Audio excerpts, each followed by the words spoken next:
আর কতবার বলবো আমার হয়নি ক্যান্সার, ভাই আপনারা বলে বলে করিয়ে দেবেন এবার। তিনি আগুন পাখি।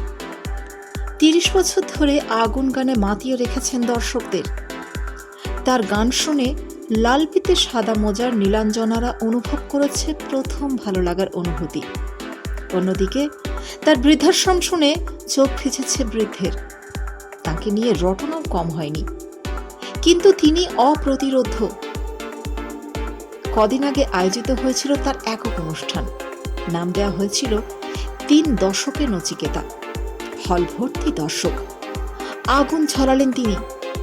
অথচ তাকে নিয়ে বেশ কিছু বছর ধরে রটনা তার নাকি ক্যান্সার হয়েছে, কণ্ঠে প্রভাব পড়েছে ক্যান্সারের।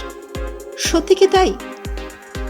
এক সংবাদ মাধ্যমকে দেওয়া সাক্ষাৎকারে নচিকেতা বলেন, দাপিয়ে শো করছি, তার মধ্যে কারা রটিয়ে বেরিয়েছে আমার নাকি ক্যান্সার হয়েছে। কোনো কিচ্ছু হয়নি আমার, বলে বলে অসুস্থ করে দেবেন না।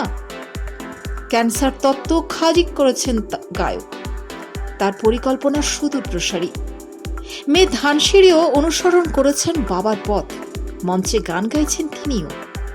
শুধু বাংলা নয়, ইংরেজি গানের প্রতিও ঝোঁক রয়েছে তার। একসময় অন্যায়ের বিরুদ্ধে গর্জে উঠেছিল তাঁর গান। জোর গলায় তিনি গেয়ে উঠেছিলেন, মন্ত্রীরা সব আস্ত বদের ধাড়ি। তবে আজ তিনিও রাজনীতির অংশ। শাসক দলের সঙ্গে তার সখ্য সকলেরই জানা।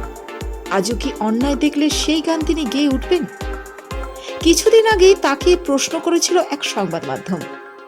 তিনি বলেছিলেন, আমি তো গাইছি, আমি আজও বলতে পারি, মন্ত্রীরা সব হারামজাদা, আস্ত বদের ধাড়ি, তুড়ুক নাচে, মন্ত্রিসভা এখন বাইজি বাড়ি।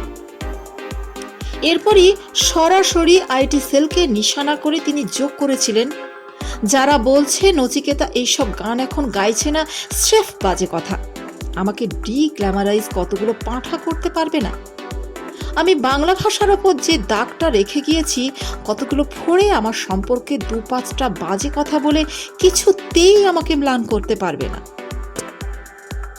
এরপর তিনি আরও বলেন, অনুষ্ঠান শেষে গ্রিন রুমে যাদের সঙ্গে দেখা হয় সবাই একটাই প্রশ্ন করেন, শরীর ভালো তো?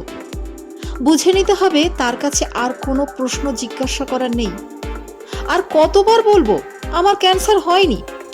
আপনারা বলে বলে করিয়ে দেবেন এবার। আমায় দেশের অর্থনীতি থেকে নতুন লেখার বিষয়ে কেউ জিজ্ঞাসা করুন। নচিকেতা চক্রবর্তীর শরীরে কঠিন রোগ বাসা বেঁধেছে। এই খবর আজকের নয়, বহু বছর ধরেই তার ক্যান্সার হওয়ার খবর শোনা যাচ্ছে। তবে নচিকেতা এবার সেই খবরকে একেবারে গুজব বলে উড়িয়ে দিলেন। শিল্পীর কথায়, আমি একদম ঠিক আছি। জীবন যতক্ষণ রয়েছে ততক্ষণ লড়াই করে যাব।